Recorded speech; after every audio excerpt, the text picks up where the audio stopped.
حضرت خدیجہ نے اپنے بال کھول دیے، اپنی آغوش میں حضور کو لے لیا اور پوچھا کہ کیا اب بھی نظر آ رہا ہے؟ آپ نے فرمایا نہیں. فرمایا یقیناً یہ فرشتہ ہے، یہ کوئی بدرو نہیں ہے، فرشتہ ہے جس نے حیا کی ہے. اگر کوئی بدرو ہوتی تو لذت لیتی، وہ غائب نہ ہوتی. اب آپ اندازہ کیجئے عظمت فکر، سوچ کا، آپ کے فکر کا، شعور کی بلندی کا. بہرحال سن 10 نبوی کا تذکرہ کر رہا تھا، حضرت خدیجہ کا انتقال ہو گیا، ابو طالب کا انتقال ہو گیا. جو ایک پروٹیکشن، ٹرائبل زندگی میں پروٹیکشن، جیسے کہ آج ہی میں پڑھ رہا تھا کہ جو بھی پہلا ایک معاہدہ اوس اور خزرج کے درمیان جو مسلمانوں نے یثرب کا اور پھر مہاجرین کو ساتھ شامل کر کے حضور نے کروایا تھا، اس میں یہ شک بھی تھی کہ اگر کوئی ایک مسلمان بھی کسی کو پناہ دے دے گا تو وہ سب کی طرف سے شمار ہوگا. یہی معاملہ قبائل میں ہوتا تھا، قبیلے کا ایک فرد اگر کسی کو شخص کو پناہ دے دیتا ہے تو وہ پورے قبیلے کی طرف سے.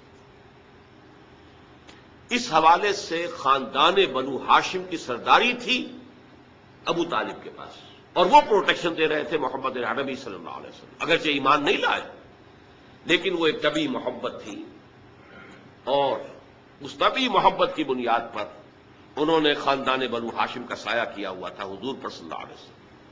اب ظاہر بات ہے کہ اگر بقیہ دوسرے قبیلے جو تھے اس کے سردار وہ اگر کوئی اقدام کرتے حضور کے خلاف تو یہ گویا کہ بنو ہاشم کے خلاف اعلان جنگ ہو جاتا اور ان فائٹنگ شروع ہو جاتی، خانہ جنگی، سول وار مکے میں شروع ہو جاتا. یہ وجہ ہے کہ 10 برس تک اس اقدام کی جرت انہیں نہیں ہوئی.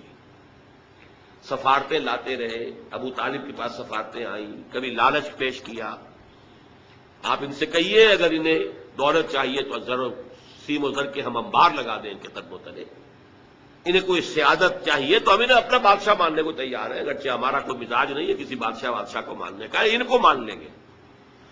اور اگر کہیں شادی کرنا چاہیں تو اشارہ کر دیں، قریش کے جس بڑے سے بڑے گھرانے میں کہیں گے آپ ان کی شادی کر دیں. یہ بھی تھی آفر.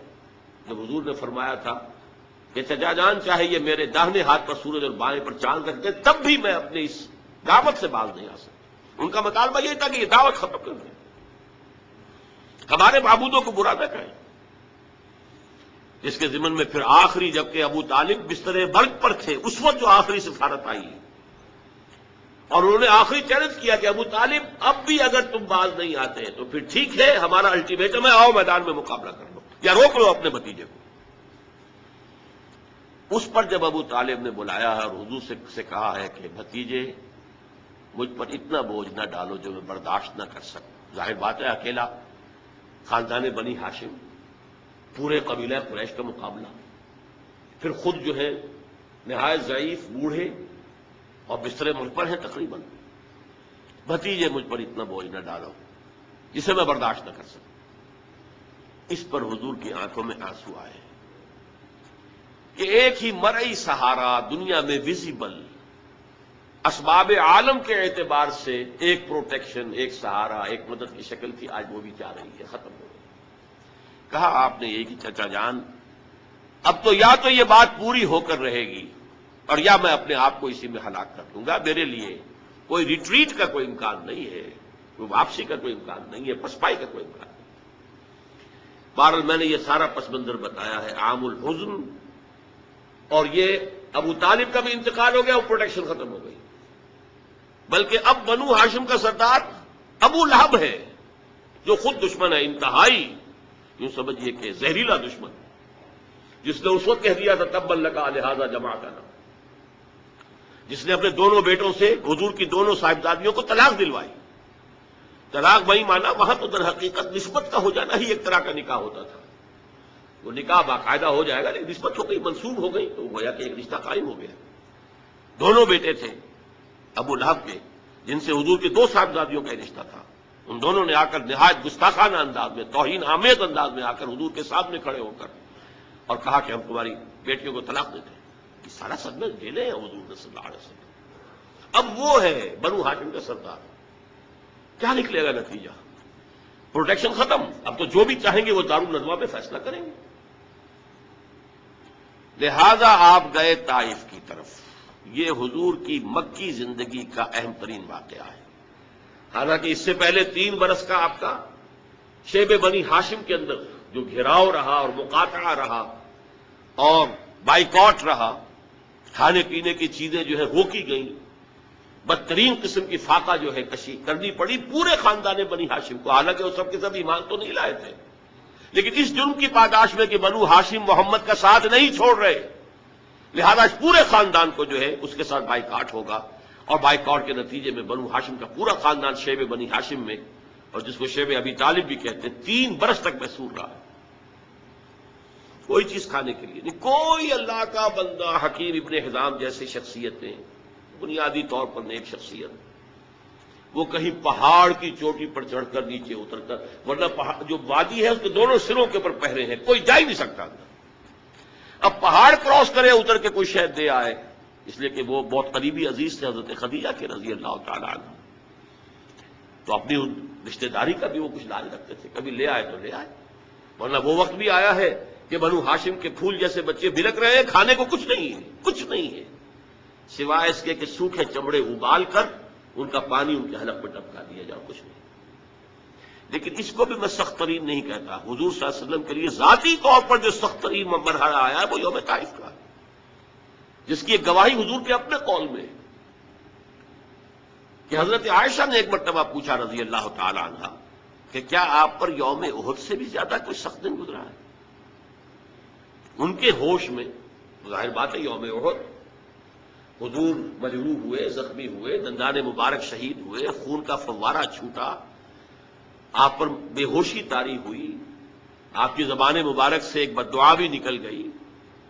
کیف یہدی اللہ قوما خضبوا وجہ نبیہم بالدم، اللہ اس قوم کو کیسے ہدایت دے گا جس نے اپنے نبی کے چہرے کو خون سے رنگین بنا دیا، خون سے رنگ دیا.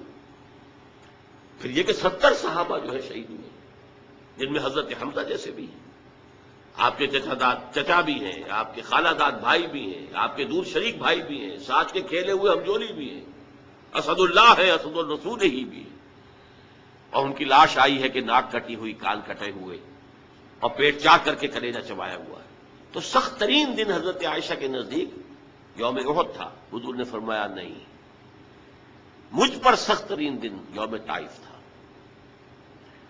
آپ مکے سے مایوس ہو کر طائف گئے، اور نوٹ کیجئے یہ واحد موقع ہے جہاں نظر آتا ہے کہ حضرت ابو بکر بھی حضور کے ساتھ نہیں ہے، ورنہ سائے کی طرح ساتھ رہنے والی شخصیت. صرف ایک ہے ساتھ، زید ابن حارثہ رضی اللہ تعالی عنہ، جو منہ بولے بیٹے بھی قرار دے دیے گئے تھے، لیکن یہ کہ تھے تو غلام، آزاد کردہ غلام، مولا تھے حضور کے، وہ ساتھ ہے. صرف آپ نے عام راستہ اختیار نہیں کیا جو کہ آسان راستہ ہے، سیل کا راستہ. اب بھی ہے، طائف کے 2 راستے ہیں، مکے سے طائف جائے 2 راستے ہیں، ایک طریق السیل کہلاتا ہے، ایک طریق الجبل کہلاتا ہے. پہاڑی راستہ جو ہے انتہائی دشوار گزار، انتہائی. آج بھی آپ جب جائیں وہاں پر تو معلوم ہوتا ہے کیسے ان لوگوں نے سڑک بنائی ہے، یہ نہایت دشوار گزار. لیکن اب تو بہرحال وہ بہت عمدہ سڑک بنی ہوئی ہے. حضور کے زمانے میں سڑک کہاں تھی؟ کس سختی کو جھیل کر اس طریق الجبل کو آپ نے اختیار کیا، اس لیے کہ عام جو رفت کا راستہ جہاں تھا وہاں تو خطرہ تھا کہ فوراً حملہ ہو جائے، کیونکہ غالباً دارالندوا میں یہ فیصلہ ہو چکا کہ اب قتل کر دو محمد کو، ختم ہوا، ابو طالب گیا. اب کوئی ہمیں اندیشہ نہیں ہے کہ کوئی ان فائٹنگ ہو جائے گی، کوئی جو ہے سول وار ہو جائے گی قریش میں. لہذا اس لیے آپ ایوائڈ کر رہے ہیں اس راستے کو جس پر عام درست عام ہے. وہ دشوار گزار راستے سے ہو کر طائف پہنچے، وہاں کے 3 سرداروں کے پاس جا کر اپنی دعوت پیش کی ہے، اس امید میں کہ اگر ان میں سے کوئی ایک بھی دعوت قبول کر لے، مجھ پر ایمان لے آئے، تو میں یہاں منتقل ہو جاؤں، یہ میرا دارالہجرت بن جائے. حکمت خداوندی میں، مشیت عزدی میں یہ معاملہ جو ہے، یہ شرف پہلے سے طے تھا یثرب کے لیے، لیکن حضور کی اپنی غور و فکر، سوچ بچار، اس کے حوالے سے آپ طائف پہنچے. تینوں نے جو جواب دیے ہیں کلیجے سے پار ہونے والے جوابات. ایک جگہ فوراً روانہ ہو جاؤ یہاں سے، اس لیے کہ ہو سکتا ہے تم سچے ہو، واقعی رسول ہو، تو میں نے کوئی توہین کر دی تو میں مارا جاؤں گا، اور ہو سکتا ہے تم جھوٹے ہو تو جھوٹے کو میں لگانا نہیں چاہتا، لہٰذا روانہ ہی ہو جاؤ. ایک جگہ تمہارے سوا کوئی نہیں ملا تھا اللہ کو رسول بنانے کے لیے. یہ جو قرآن مجید میں بھی آیت کوٹ ہوئی ہے من قریتین عظیم، یہ جو کوئی رجل ہوتا، کوئی شخص جو ان دو بستیوں میں بڑی عظمت والا ہوتا، دولت والا ہوتا، ولید ابن مغیرہ کی طرح اس کی جائیداد مکے میں بھی ہوتی، مدینے اور طائف میں بھی ہوتی، تو ایسا شخص نہیں ملا تھا اللہ کو کوئی نبی بنانے کے. تم جیسا یتیم مفلوق الحال جس کا اپنا کوئی سرمایہ تھا ہی نہیں، جس کے لیے سرمایہ بھی اگر کوئی تھا تو بیوی کا تھا، وہ اللہ نے چنا. بہرحال آپ ان سے مایوس ہو کر روانہ ہونے لگے تو اشارہ کر دیا، جنہیں اسٹریٹ ارچنز آپ کہتے ہیں، یہ چھوکرے گلیوں کے آوارہ، کہ ذرا ان کی خبر لو. انہوں نے پتھراؤ شروع کیا ہے. اب ظاہر بات ہے کہ حضرت زید ابن حارثہ اگر وہ سامنے سے آ کر حضور کو شیلڈ کرتے ہیں تو وہ پیچھے سے پتھراؤ کرتے ہیں، سائڈ سے کرتے ہیں. وہ پیچھے جاتے ہیں تو سامنے سے پتھر آ رہے ہیں، تاک تاک کر ٹخنے کی ہڈی کو نشانہ بنا کر، اور یہ کہ اس سے جو خون بہ رہا ہے وہ جا کر نالین کے اندر جم گیا ہے. وہاں سے پھر ذرا آپ نکلے ہیں، ایک جگہ ٹھہرے. زیادہ تفصیل میں نہیں میں جا رہا، لیکن خاص طور پر یہ نوٹ کرا دینا چاہتا ہوں کہ حضور کی زبان مبارک پر فریاد آ گئی، اللہم الیک اشکو ضعف قوتی وقلت حیلتی وہوانی علی الناس. اے اللہ تیری ہی جناب میں فریاد کرتا ہوں اپنی قوت کی کمی کا، اپنے وسائل کی کمی کا، اور لوگوں کے سامنے جو رسوائی ہو رہی ہے.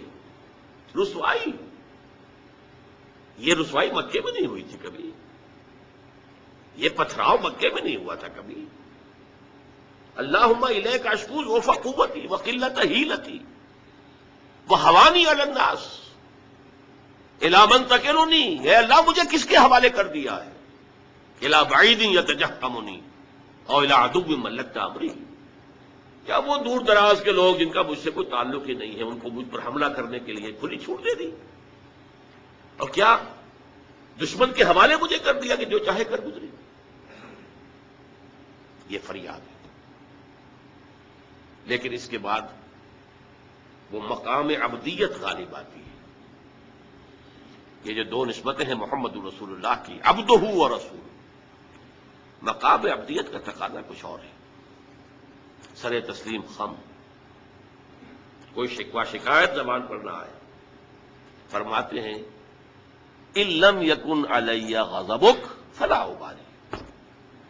اے اللہ اگر تو ناراض نہیں ہے تو پھر مجھے کوئی پرواہ نہیں. سر تسلیم خم ہے جو مزاج یار میں آئے. اندیشہ تو یہ ہوا ہے کہ کہیں تو ناراض نہ ہو گیا ہو.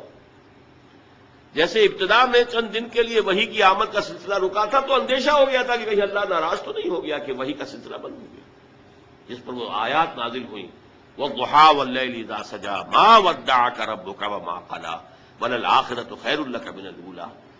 اسی کو کہتے ہیں فارسی میں کہ عشق است و ہزار بدگمانی.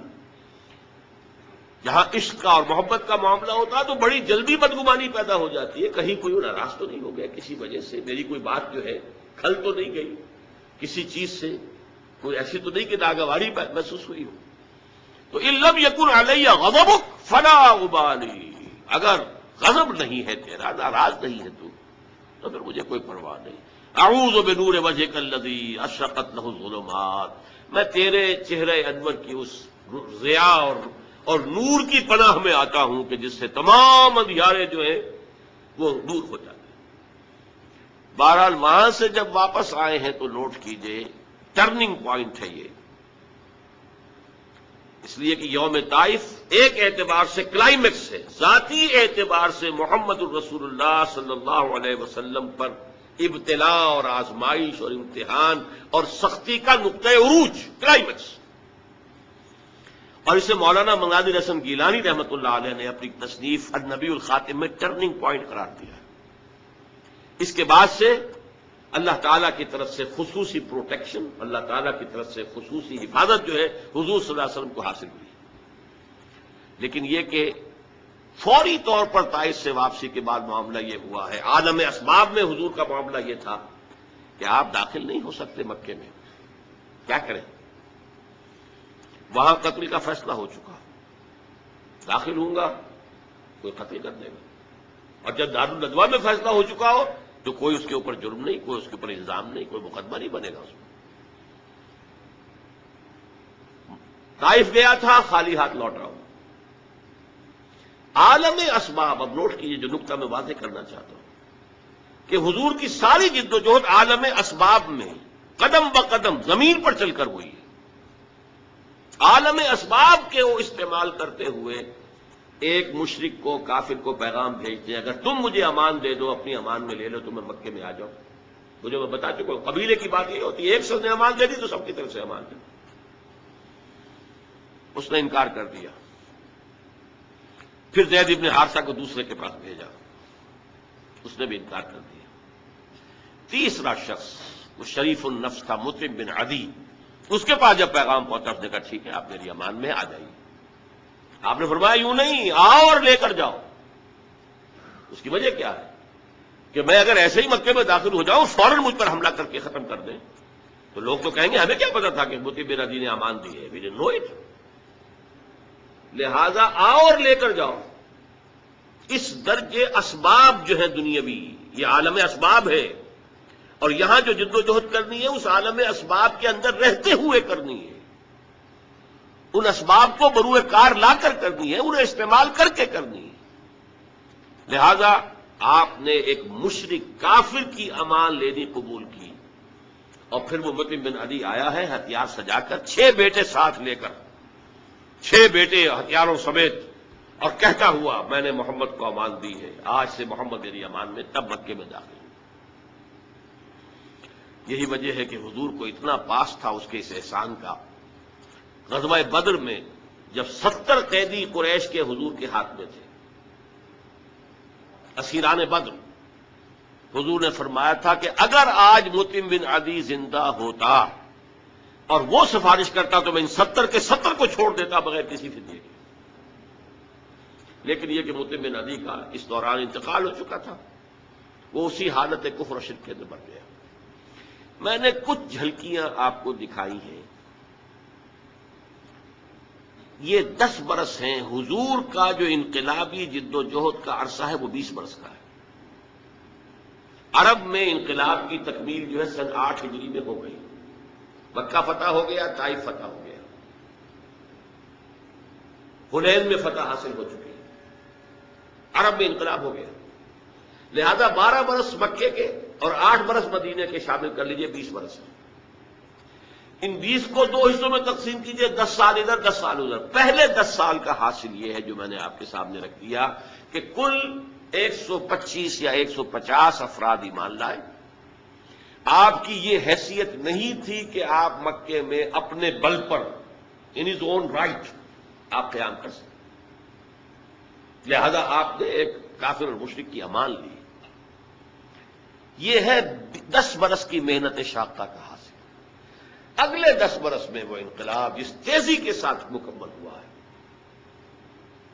اسی سال جبکہ طائف سے واپس آئے، حج کے ایام میں آپ پھر رہے ہیں مختلف وادیوں میں جہاں حاجی ٹھہرے ہوئے ہیں۔ یثرب کے 6 حاجی آپ کو مل گئے، ان کے سامنے آپ نے اپنی دعوت رکھی۔ وہ خزرج کے قبیلے سے تھے۔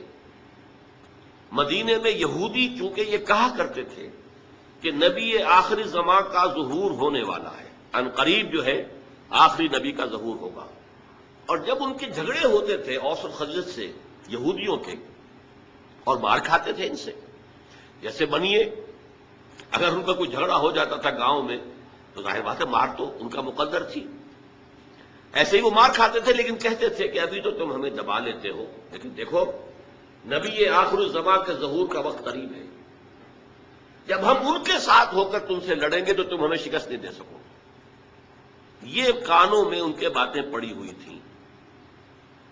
لہذا جب حضور نے اپنی دعوت پیش کی، انہوں نے کنکھیوں سے ایک دوسرے کو دیکھا، معلوم ہوتا ہے یہ وہی نبی ہیں جن کا ذکر یہود کرتے ہیں، تو اس سے پہلے کہ یہودی ان پر ایمان لے آئے تم ایمان لے آؤ۔ وہ 6 آدمی ایمان لے آئے۔ اگلے سال انہوں نے چھوٹی بہت جو بھی دعوت دی ہوگی اس کے نتیجے میں 12 آ گئے۔ اب انہوں نے کہا کہ ہمیں کوئی مبلغ دیجئے، کوئی معلم دیجئے، مقری دیجئے جو قرآن ہمیں پڑھائے۔ آپ سے تو ہماری ملاقات اب 1 سال بعد ہوگی، اس لیے کہ عرب میں سفر کرنا کوئی آسان کام تھا، ہر وقت خطرہ قتل و غارت کا، قافلے لٹ رہے پٹ رہے، تو وہ تو جو اشہر حرم ہوتے تھے، حج کے مہینے، ان میں امن و امان ہوتا تھا، کوئی کسی کو تنگ نہیں کرتا تھا، کوئی قتل و غارت کری نہیں، تو اگلے سال ملاقات ہوگی۔ تو آپ ہمیں دیجئے کوئی مقری پڑھانے والا، قرائے نام قرائے فال بنا میں من دیوانہ زدن حضرت مصعب بن عمیر کو حضور نے معین کیا، وہ سب جاؤ۔ وہ چلے گئے، کچھ عرصے کے بعد ایک اور کو بھیج دیا، حضرت عبداللہ ابن ام مکتوم نابینا صحابی۔ ان دو نے وہاں جا کر 1 سال میں جو دعوت اور تبلیغ کا کام کیا، قرآن پڑھایا لوگوں کو۔ حضرت مصعب کا نام ہی پڑ گیا المقری، جا المقری، وہ آیا استاذ پڑھانے والا۔ اس کے نتیجے میں اگلے سال 75 افراد آ گئے اور بیعت عقبہ ثانیہ ہو گئی، جس کے نتیجے میں ہجرت کا راستہ کھل گیا یثرب کی طرف۔ اوس اور خزرج کے بڑے بڑے لوگ موجود تھے ان دونوں اس 75 افراد کے اندر، تو معلوم ہوا کہ دونوں قبائل نے گویا کہ بحثیت مجموعی اسلام کی طرف پیش قدمی کر لی ہے۔ لہذا اللہ تعالیٰ کی وہ مشیت اس طور سے پوری ہوئی کہ پھر ہجرت ہوئی مدینے کی، اور یہ کہ پہلے حضور نے بقیہ صحابہ کو اجازت دے دی، خود منتظر رہے جب تک کہ ایکسپریس پرمیشن نہ آ جائے اللہ کی طرف سے۔ اس کے ضمن میں بھی ایک واقعہ ضرور سنا دینا چاہتا ہوں۔ حضرت ابوبکر حضور کے ساتھ سفر کے لیے بالکل تیار، پوچھ رہے ہیں حضور اجازت آ گئی؟ نہیں، ابھی نہیں آئی۔ اگلے روز پھر آئی اجازت؟ نہیں آئی۔ حضرت عائشہ فرماتی ہیں ایک دن عجیب ہم نے دیکھا، دوپہر کے وقت اپنے چہرے اور سر کے اوپر کپڑا آپ نے اوڑھا ہوا ہے پوری طریقے سے، بہت غیر معمولی بات، دوپہر میں عرب میں کسی کے ہاں جانا اور وزٹ کرنا جو ہے یہ نہ آج جو ہے کوئی پسندیدہ بات ہے، نہ پہلے کبھی تھی، یہ قیلولے کا وقت ہے۔ حضرت عائشہ کہتی ہیں ہم حیران ہوئے کہ حضور چلے آ رہے ہیں۔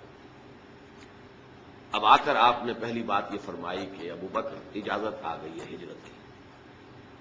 حضرت ابوبکر بہت خوش ہوئے، انہوں نے اپنے طور پر 2 اونٹنیاں تیار کی ہوئی تھی، کھلا پلا کے خوب فربا بوٹا کیا ہوا تھا تاکہ تیز دوڑے اور سفر ہجرت میں وہ اونٹنیاں کام آئیں، ایک اپنے لیے ایک حضور کے لیے صلی اللہ علیہ وسلم۔ تو انہوں نے خوشی کے انداز میں کہ اب شاباش ملے گی کہ تم نے واقعتاً تیاری کی، اہتمام کیا، تو عرض کیا کہ حضور میں نے یہ 2 اونٹیاں تیار کر رکھی، ذرا سا توقف فرمایا، ٹھیک ہے ایک میں استعمال کروں گا لیکن میں اس کی قیمت ادا کروں گا۔ رو پڑے حضرت ابوبکر کہ حضور مجھ سے بھی یہ مغایرت، لیکن یہ تھی غیرت محمد رسول اللہ صلی اللہ علیہ وسلم۔ بہرحال وہ سفر ہوا اور اس کے بعد پھر آپ کی اس جد و جہد کا دوسرا دور شروع ہو گیا۔ میرے لیے یہ ممکن نہیں ہے کہ اس پورے انقلابی عمل کو یہاں بیان کروں۔ اس مکی دور میں دعوت، تربیت اور تزکیہ، تنظیم اور صبر محض 4 چیزیں بیک وقت چلی ہیں۔ صبر محض کیا تھا کہ اس دور میں یہ تیاری کا دور ہے، جب تک کہ ہمارے پاس اتنی طاقت نہیں ہے کہ کفر کے سامنے آمنے سامنے کھڑے ہو کر مقابلہ کریں، اس وقت تک اگر تم پر کوئی زیادتی کی جائے تو جھیلو اور برداشت کرو اور صبر کرو، کوئی جوابی کارروائی نہ کرو۔ یہ انتہائی سمجھیے کہ کروشل تھا معاملہ حضور کی کامیابی کا اور حضور کی دور اندیشی کا، معاملہ فہمی کا۔ قرآن مجید میں وحی جلی میں کوئی ایسا حکم نہیں آیا تھا، وہ تو حکم جو ہے اس کا تذکرہ آتا ہے سورہ نساء کے اندر کہ ایک وقت تھا جبکہ تم سے کہا گیا تھا کہ کفو ایدیکم، اپنے ہاتھ بندھے رکھو۔ اس وقت تو کچھ لوگ کہتے تھے کہ ہمیں جنگ کی اجازت ملنی چاہیے، اب آج جب کہ جنگ فرض کر دی گئی ہے کچھ لوگ ہیں کہ جو اسے نہیں کترا رہے ہیں۔ وہاں یہ ذکر سورہ نساء میں آیا ہے، مکی صورتوں میں کہیں اس کا ذکر نہیں۔ اب یہ بھی ممکن ہے کہ وحی خفی کے ذریعے سے اللہ نے یہ حکم دیا ہو، حضور پر صرف وحی جلی نہیں آتی تھی، وحی خفی بھی آتی تھی، لیکن اس سے زیادہ قرین قیاس یہ کہ حضور کا اپنا تدبر تھا، حضور کی اپنی تدبیر تھی، حضور کی اپنی سوچی سمجھی رائے تھی کہ کوئی انقلابی جماعت جبکہ ابھی وہ تھوڑی ہے، تعداد میں کم ہے، قوت میں کمی ہے، اگر وہ وائلنٹ ہو جائے تو کچل دی جائے گی. وہ وائلنٹ نہیں ہے تب بھی ستائے جا رہے ہیں، مارے جا رہے ہیں، انہیں گھروں میں بند کیا جا رہا ہے، ان کو بھوکا رکھا جا رہا ہے، غلاموں کے اوپر تشدد کیا جا رہا ہے. 2 حضرات کو تو شہید بھی کر دیا گیا، حضرت سمیہ اور حضرت یاسر رضی اللہ تعالی عنہما، میاں بیوی. لیکن یہ کہ جب اس حالت میں یہ کر رہے ہیں جبکہ ہماری طرف سے کوئی جوابی کارروائی نہیں، کوئی ریٹیلیشن نہیں، اگر کہیں کوئی جوابی کارروائی ہو جائے تو پورا جواز مل جائے گا انہیں کہ وہ ہمیں کرش کر کے رکھتے ہیں. یہ انتہائی حکیمانہ فعل، انتہائی مدبرانہ انداز. We have to buy time. ابھی تو ہمیں وقت چاہیے کہ ہم اپنی دعوت و تربیت کے ذریعے سے اپنے بیس کو، اپنی طاقت کو وسیع کریں، مضبوط کریں، مستحکم کریں. جس کو علامہ اقبال نے کہا ہے کہ با نشہ درویشی در ساز و دمادم زن. درویشی کا انداز اختیار کرو، اس سے موافقت اختیار کر لو اور پھر اس پر لگے رہو لگے رہو لگے رہو، کوشش کرتے رہو. آخر دعوت و تبلیغ بھی تو درویشی ہوتی ہے. پھر یہ کہ درویش کو اگر آپ نے تھپڑ مار دیا تو وہ جواب میں آپ کو تھپڑ نہیں مارے گا. یہی درویشی ہے. بدھ مت کے بھکشو ہیں، ظاہر بات ہے کہ ان کے آپ کو خلاف اقدام بھی کریں گے، وہ جوابی کارروائی نہیں کریں گے. تو دعوت و تبلیغ، تربیت و تزکیہ، تنظیم اور صبر محض، no retaliation, no raising of hands even in self defence, چاہے تمہارے ٹکڑے اڑا دیں. حضرت خباب بن الارض سے کہا گیا اتارو کرتا، اتار دیا. دیکھتے ہوئے انگارے زمین میں بچھا رکھے ہیں پہلے ان کی نگاہوں کے سامنے، لیٹ جاؤ، لیٹ گئے. حکم ہے محمد عربی کا صلی اللہ علیہ وسلم. ورنہ ایک آدمی ڈیسپریٹ ہو جائے کہ یہ تو مجھے زندہ کے کباب بنانے چلے ہیں، اور وہ کوئی اقدام کرے تو 2-4 کو مار کر تو مرے گا نا. ڈیسپریٹ آدمی. بلی کو بھی اگر آپ کارنر کر لیں اور اسے محسوس ہو کہ اب اس نے میرے لیے کوئی راستہ نہیں چھوڑا ہے بھاگنے کا، وہ آپ پر حملہ آور ہو جائے گی. بلی تو ایک انسان، اسے یہ معلوم ہو جائے کہ یہ تو مجھے بھوننے لگے زندہ کو، تو وہ اگر کوئی کارروائی کرے گا تو 1-2 کو تو مار کر مرے گا نا. لیکن نہیں، اجازت نہیں.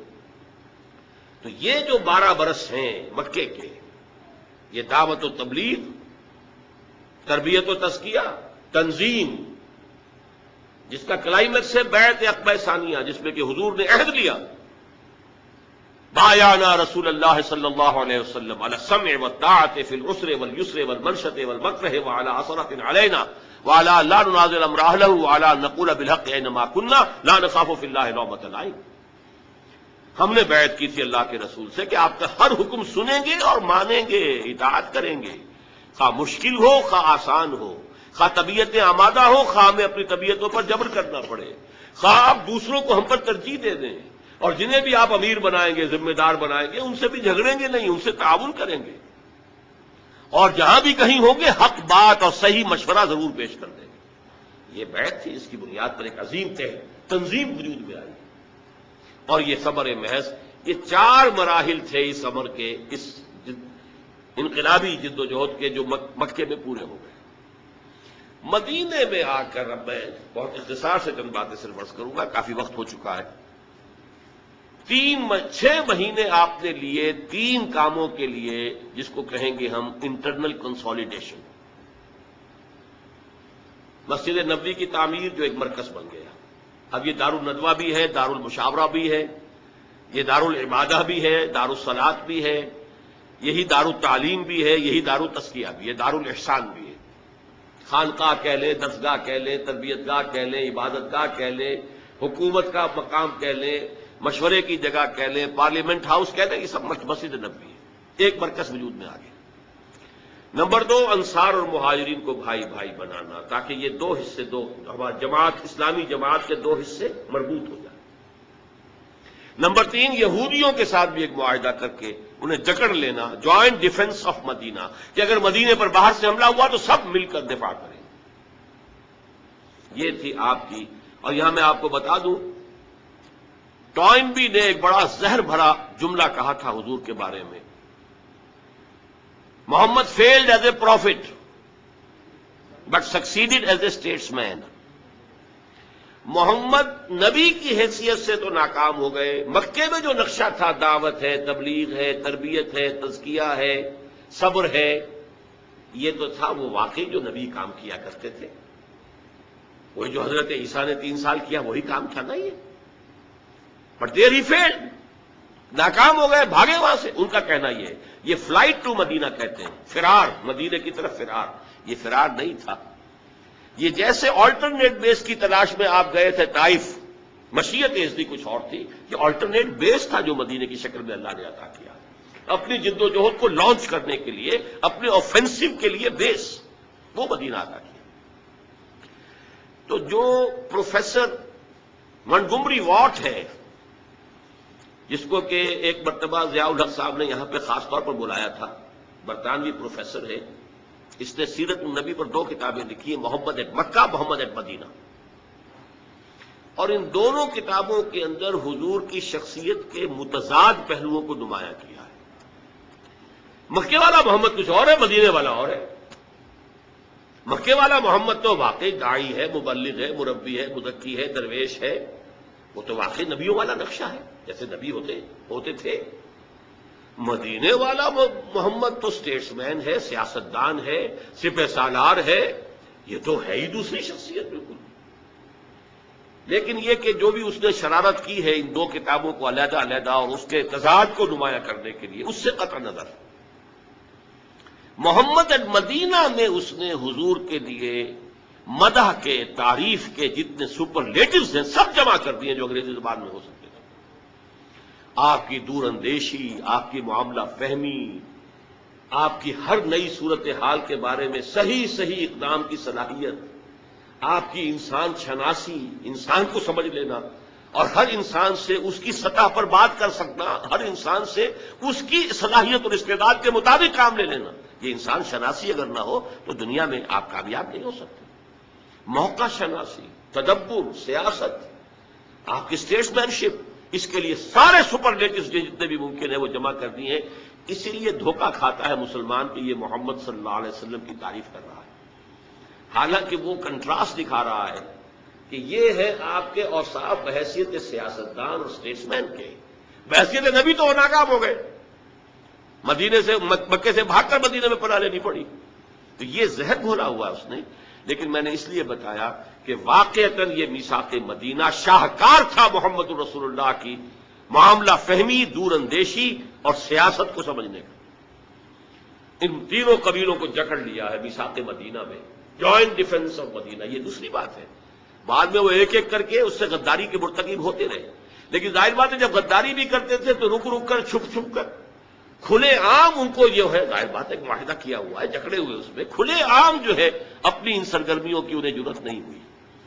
در پردہ سازشیں کرتے رہے، مکے والوں کو ابھارا، کسی اور کے لیے کیا، اپنی امداد کا وعدہ کیا، پھر جو بھی خلاف ورزیاں ہوئیں تو ایک کر کے مدینے سے نکالے بھی گئے. بنو قینقاع، پھر بنو نذیر اور پھر بنو قریظہ، تینوں کے تینوں. بہرحال 6 مہینے حضور نے لیے ان 3 کاموں کے لیے. 7ویں مہینے سے آپ نے چھوٹے چھوٹے دستے اب بھیجنے شروع کر دیے مکے کی طرف. چیلنجنگ، اب یہ انداز ہے چیلنج کا. اب یہ ایکٹیو ریزسٹنس، باطل کو چیلنج دینے کا انداز. یہ 8 مہمیں ہیں بدر سے پہلے.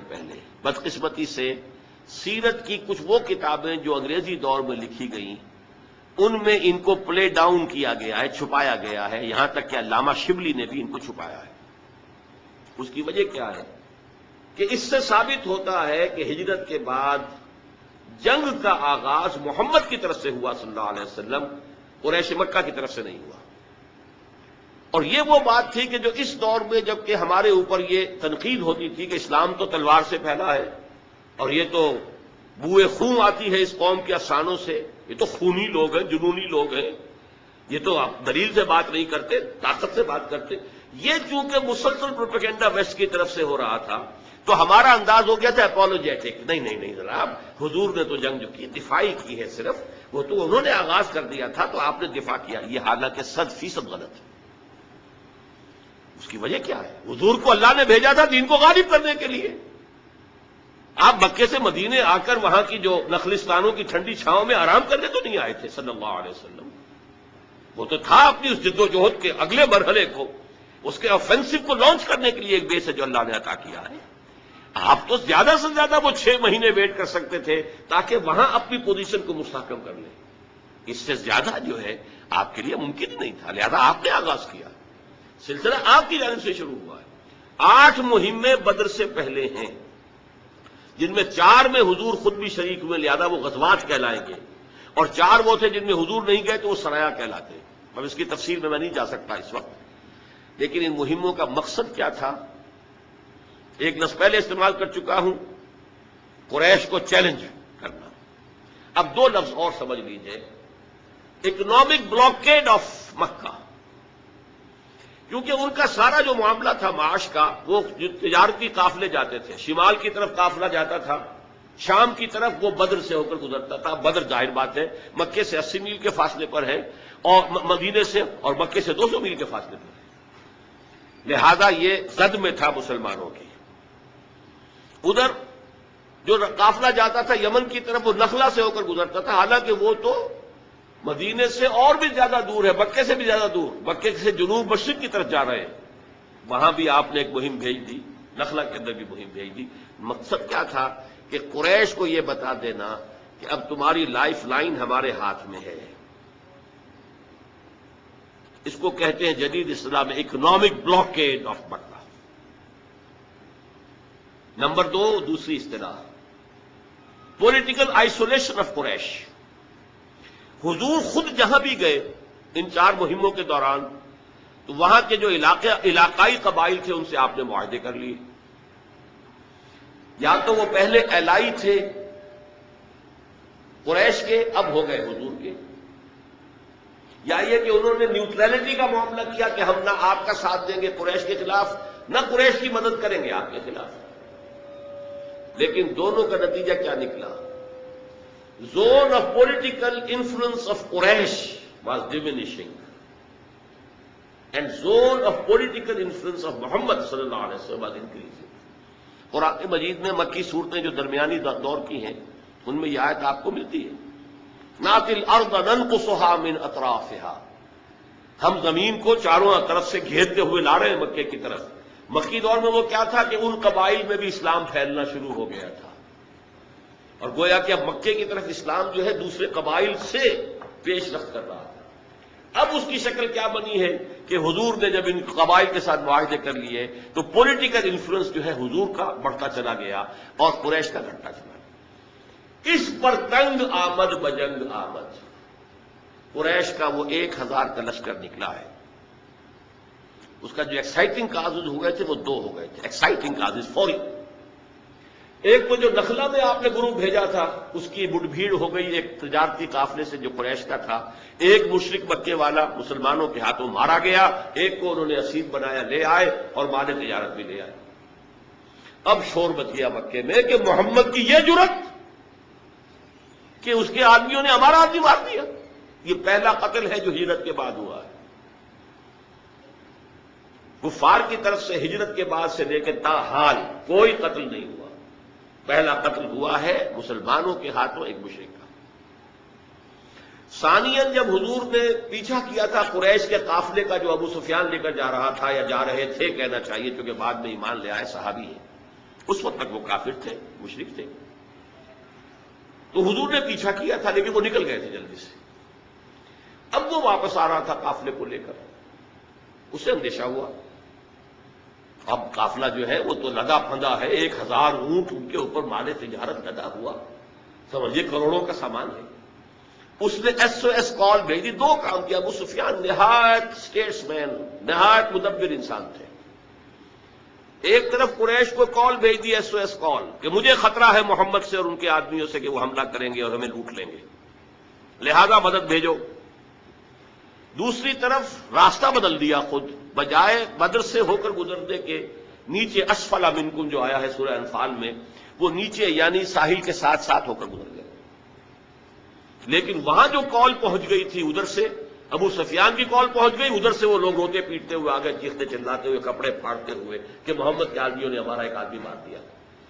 اس کے نتیجے میں قریش کے جو ہاکس تھے ان کا پلڑا بھاری ہو گیا ڈوز پر. یہ 2 اصطلاحات بھی جدید ہیں، ہر قوم میں اس طرح کے لوگ ہوتے ہیں. ہمارے ہاں بھی آج یہ صورت موجود ہے. کچھ لوگوں کی رائے یہ ہے کہ ہرچے بعد آباد لڑ جاؤ بھارت کے ساتھ. وہ ہاکس ہیں اس وقت. نتائج کیا ہو سکتے ہیں اس کے بارے میں زیادہ سوچنے کی وہ تکلیف گوارا نہیں کرتے. جوش ہے, خروش ہے, ولولہ ہے. کچھ لوگ وہ ہیں کہ جو نہیں کہہ رہے کہ بھائی سوچو, اس کے نتائج بہت خطرناک ہو سکتے ہیں. آل آؤٹ وار بھارت اور پاکستان کی کیا نتائج ہوں گے. اور اگر خدا نہ خواستہ, لیکن یہ کہ خدا نہ خواستہ تو میں کہہ رہا ہوں, لوگوں کا تو کہنا یہ کہ خواستہ ہی خواستہ ہوئے گا لازماً یہ کہ وہ ایٹمک وار بن جائے گی. نہ خواستہ کا کیا سوال, وہ تو لازماً بنے گی ایٹمک وار.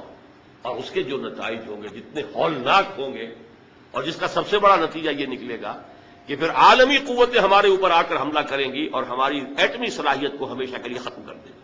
جیسے صدام حسین کی صلاحیت کو انہوں نے ختم کیا, اگلا پچھلا کھایا پیا سارا اگلوا لیا, اور ابھی اس پر بس نہیں ہے. بہرحال کچھ لوگ وہ ہیں جو مشورہ دے رہے ہیں کہ ان چیزوں کو دیکھو, سوچو. تو یہ ڈوز کہلائیں گے, وہ ہاکس کہلائیں گے. قریش میں بھی دونوں طرح کے لوگ تھے. ہاکس میں ابو جہل تھا, عقبہ ابن ابی معیط تھا, اور بڑے بڑے لوگ تھے. وہ کہتے تھے چلو جی چل کر مدینے پہ حملہ کرو, ختم کرو محمد کو اور ان کے ساتھیوں کو. دوسری طرف کچھ وہاں ڈس بھی تھے. عتبہ ابن ربیعہ ایک بزرگ شخصیت جو پہلا مقتول ہے بدر کے میدان میں, لیکن وہ بہت شریف النفس انسان تھا. عتبہ ابن ربیعہ. حکیم ابن حزام, وہ تو شاید اندر کھاتے ایمان بھی لا چکے ہوں, لیکن ظاہر نہیں کیا تھا انہوں نے. بہت شریف انسان. وہ کہتے تھے کہ بھائی نہیں, اب وہ بلا ہمارے سر سے ٹل گئی ہے. عتبہ ابن ربیعہ کا قول آپ کو سنا رہا ہوں کہ دیکھو وہ بلا ہمارے سر سے ٹل گئی, محمد ان کے ساتھی چلے گئے. اب تم محمد کو عرب کے حوالے کر دو. عرب سے مراد بقیہ عرب, اس لیے کہ محمد تو چین سے بیٹھنے والے نہیں ہیں, انہوں نے اپنی دعوت پھیلانی ہے. تو جو رد عمل ہمارا ہے وہی ہوگا. سارے کے سارے عرب کے لوگ جو ہے بت پرست ہیں, مشرک ہیں. اگر ان سے کشمکش ہوئی محمد کی, تو اگر محمد ان پر غالب آ گیا صلی اللہ علیہ وسلم, تو ہمارا کیا جائے گا. ہے تو قرشی نا, ہمارا اپنا بھائی ہے نا. گویا کہ قریش کی حکومت قائم ہو جائے گی پورے عرب پر. اور اگر بقیہ عرب نے محمد کو ختم کر دیا صلی اللہ علیہ وسلم, تو جو تم چاہتے ہو وہ ہو جائے گا, اور تمہیں اپنی تلواریں اپنے بھائیوں کے خون سے رنگین نہیں کرنی پڑیں گی. آخر محمد کون ہے؟ بنی ہاشم میں سے ہیں. ابو بکر کون ہے؟ وہ آخر تمہارے قبائل میں سے ہیں. عمر کون ہے؟ بنو عدی میں سے ہے. ابو بکر بنو تیم میں سے ہے. آخر یہ لوگ کون ہیں؟ خود ابو سفیان کا, خود عتبہ ابن ربیعہ کا بیٹا ادھر ہے, حذیفہ. یہ سارے جو ہیں آپس کے رشتے ہیں تمہارے. حضرت ابو بکر حضور کے ساتھ تھے, بیٹا عبد الرحمان ادھر سے آیا تھا لڑنے کے لیے, اور اس نے کہا بھی تھا کہ ابا جان بدر میں ایک موقع پر آپ میری زد میں آ گئے تھے, میں نے آپ کو چھوڑ دیا, رعایت کی آپ کے ساتھ. جب حضرت ابو بکر نے جواب دیا تھا کہ بیٹے یہ تم نے اس لیے کیا کہ تم کفر کے لیے, باطل کے لیے لڑ رہے تھے, خدا کی قسم اگر تم کہیں میری زد میں آ جاتے میں کبھی نہ چھوڑتا. تو اس نے یہ کہا عتبہ ابن ربیعہ نے کہ ہم اپنی تلواریں اپنے بھائیوں کے خون سے رنگیں, اس سے بہتر ہے عرب جو ہے باقی نبٹ لے کے ختم کر دیں گے. اور اگر ان کا پلہ باری ہو جائے تو اس کے معنی کیا ہوں گے؟ پورے جزیرہ نما عرب پر ہماری حکومت قریش کی ہوگی نا. لیکن جب یہ دو چیزیں آ گئیں تو اب یہ جو ڈوز تھے وہ بے بس ہو گئے. ہاکس جو ہے انہوں نے تیاری کی, تبل بجایا, 1000 کا لشکر تیار کر کے کیل کاٹے سے لیس چل پڑے. اس میں بھی ایک بات بتا دوں, جب عین بدر کے میدان میں پہنچ گئے, ادھر سے حضور بھی اپنی 313 کی نفری لے کر آ گئے, انہیں پیغام پہنچ گیا کہ ہمارا قافلہ تو بچ کے نکل گیا. پہنچ گیا وہ تو بچ گئے, اس کے لیے کوئی اندیشہ نہیں رہا. حکیم ابن حزام آتے ہیں, عتبہ ابن ربیعہ, وہی شریف النفس انسان, کہتے دیکھیے ہمارا قافلہ تو بچ کے نکل گیا ہے, اب لڑائی کی کیا ضرورت ہے. آپ کی حیثیت ایسی ہے کہ آپ اگر چاہیں تو یہ خوریزی رک سکتی ہے. دونوں مل کر آئے. ہاک جو ہاک اعظم تھا سب سے بڑا, ابو جہل اس کے پاس. جب عتبہ نے یہ بات پیش کی اور ساتھ ہی یہ کہا کہ وہ جو ہمارا ایک آدمی قتل ہو گیا تھا محمد کے آدمیوں کے ہاتھوں صلی اللہ علیہ وسلم, اس کی دیت, اس کا خون بہا میں ادا کر دیتا ہوں, باقی یہ کہ ہمارا قافلہ تو بچ کے نکل ہی گیا ہے, تو خام خواہ اس خوریزی سے جو ہے ایوائڈ کریں, واپس چلیں. ابو جہل نے ایک تو بلایا اس کے بھائی کو جو مقتول تھا کہ تمہارا جو بدلہ ہے وہ تمہارے ہاتھ سے جا رہا ہے, اور اس نے اپنے کپڑے پھاڑے اور چیخ ماری، اور جو بھی عرب کا رواج تھا کہ مجھے تو قصاص چاہیے، بدلہ چاہیے، مجھے کوئی خون بہا نہیں چاہیے۔ اور پھر تانا دیا اس نے کہ عتبہ، شاید تم پر بزدلی طاری ہو گئی کہ تمہارا اپنا بیٹا حذیفہ جو ہے وہ سامنے مقابلے میں ہے۔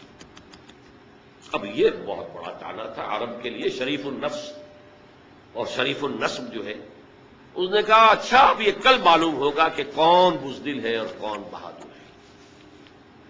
چنانچہ اگلے دن سب سے پہلے عتبہ میدان میں آیا ہے، اپنے بھائی کو لے کر، شیبہ کو، اپنے بیٹے ولید کو لے کر۔ مبارزت ہوئی۔ ادھر سے 3 انصاری صحابی نکلے، پوچھا کون ہو تم لوگ؟ کہا انصار مدینہ میں سے۔ کہ نہیں، ہمیں تم سے کوئی سروکار نہیں، ہمیں اپنے لوگوں سے لڑنا ہے، برابر کے لوگ چاہیے ہمیں۔ اس پر پھر حضرت حذیفہ نکلنے لگے اپنے باپ کے مقابلے کے لیے، تو حضور نے روک دیا اشارہ کر دیا۔ پھر حضرت علی، حضرت حمزہ اور حضرت عبیدہ، یہ 3 افراد نکلے، عبیدہ ابن حارث، اور پہلا قتل حضرت